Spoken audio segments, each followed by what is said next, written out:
Good morning. Welcome to Anatomy and Terminology for Coders. Today we're going to talk about two systems called the eyes and the ears. Have you ever wondered what kind of a visual learner or a auditory learner you are? Well, the eyes and the ears are those organs that allow us to gather information, either by visually seeing something or by the ears by hearing something.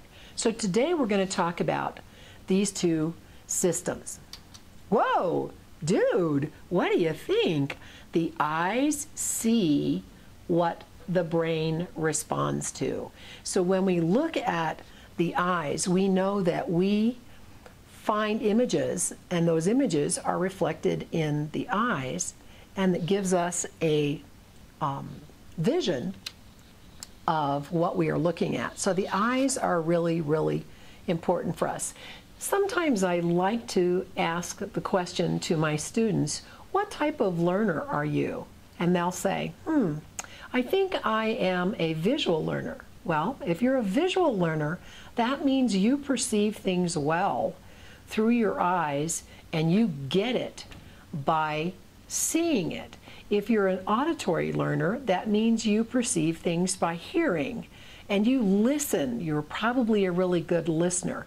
Remember that the eyes are part of our senses, just like the ears are, or hearing is a sense that we use in our everyday lives. Today we're going to talk about the eyes first. The eyes are an area that collects a lot of information. The important thing about the eyes is it creates sight. So what are we talking about? The sense that gives the most information about the world around us. The eyes receive light stimuli from the external sources and then transform them into some type of nerve signal that travels along a specific pathway and goes to the brain. Once they arrive at the brain, then they're transformed into visual images, and that's what allows us to have sight. When we talk about the eyes, remember what the eyes' functions is. They collect huge amounts of information about the world around us. And for those of us that have been lucky enough to never have a problem with our sight, we really don't appreciate what all those eyes take in on an everyday basis. The eyes send information to your brain, and that information is decoded and processed, and then there's an image that we keep, and that allows us to understand what we are looking at. And so the brain takes care of that all automatically for us. Isn't that amazing? Do you ever think about how instantaneous your eyes are giving you information? Think about it. Pretty remarkable organ all by itself. Part of the eyes is an area called the lacrimal glands, and these are where the tears are formed from this gland. That process, or the tearing process, helps clean dust and germs out of our eyes. It helps your eyes drain certain types of debris out of your eyes, and it also is a drainage process that comes through some pores in your eyes that are found on the upper and lower part of the eyelid, and that is the lacrimal sac. They travel through the nasolacrimal duct and out through your nose. Wow, that seems kind of funny, doesn't it? Well, that's why you get a runny nose whenever you cry. Here's a diagram, so let's take a look at this. If you look in the top right-hand corner, you can see where the lacrimal glands are. You can also see that the lacrimal canals on the far left side and the lacrimal sac are really close to the nasal cavity. So whenever you have a lot of watering or a lot of liquid in your eye, that can sometimes come down into the nasal lacrimal duct, and that's why you end up with a runny nose when you cry. When we talk about eye protection, we're talking about the area of the eyes, like your eyelashes that trap dust, or the eyelids that protect your eyes or the eyeballs from any kind of injury, and they also catch dirt or sweat. Have you ever had something in your eye and it just drives you crazy, and you finally find out what it is, and it was just a little tiny speck, or it was just a hair or an eyelash that got into the inner part of the conjunctiva and irritated the tissue? I had an experience once with a physician who was a dental surgeon, and he was taking care of a patient, and he got a piece of amalgam in his eye, and of course it was devastating, and he had to go to the emergency room and have that little tiny piece of amalgam created such a problem for him that he ended up in the emergency room having that piece of amalgam taken out of the eye portion of the eyeball. And it's amazing to me that the eye protects us every single day from all of the things that it's exposed to.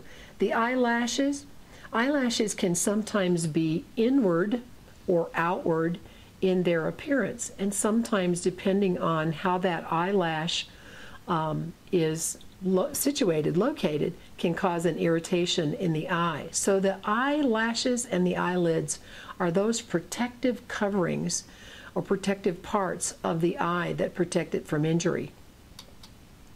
Let's talk about the inside of your eye for just a minute.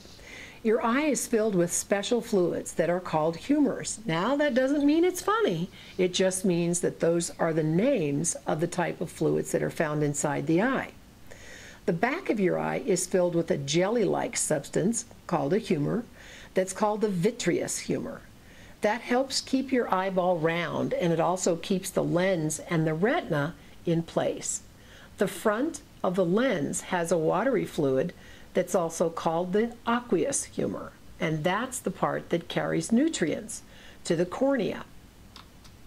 When we're talking about eye muscles, these are the areas of the eye that allow for movement.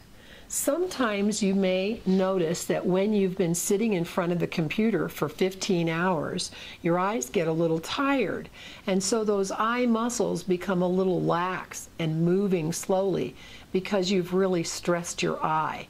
And so sometimes those little muscles get a workout when we're working hard every day in our coding jobs.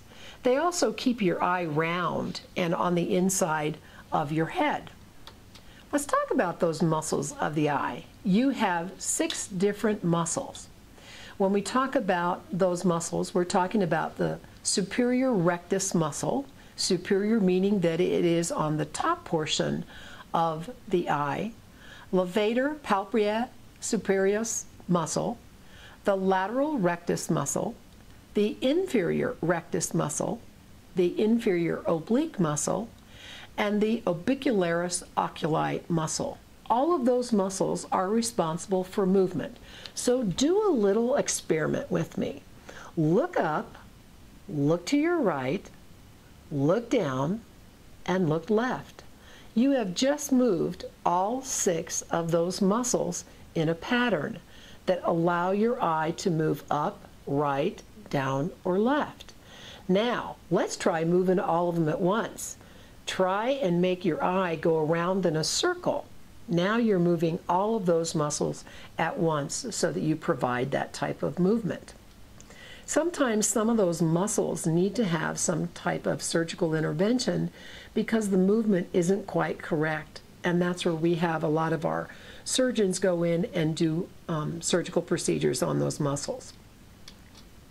Now let's talk about some specific parts of your eyes. The retina. Well, now the retina is inside out. By that I mean the light passes all the way through it before it reaches the sensing cells, or what we call the light sensing cells, in the back of your eye. And then that signal that passes through those cells allows that optic nerve to go to your brain so that you can visually see those sensations, whatever they are, that your eye is looking at. You have these little skinny cells, and those, wouldn't it be nice to have a skinny anything? My, those skinny cells are tall and they're called rods. Those rods are sensitive to light. They're especially sensitive to dim light. They also have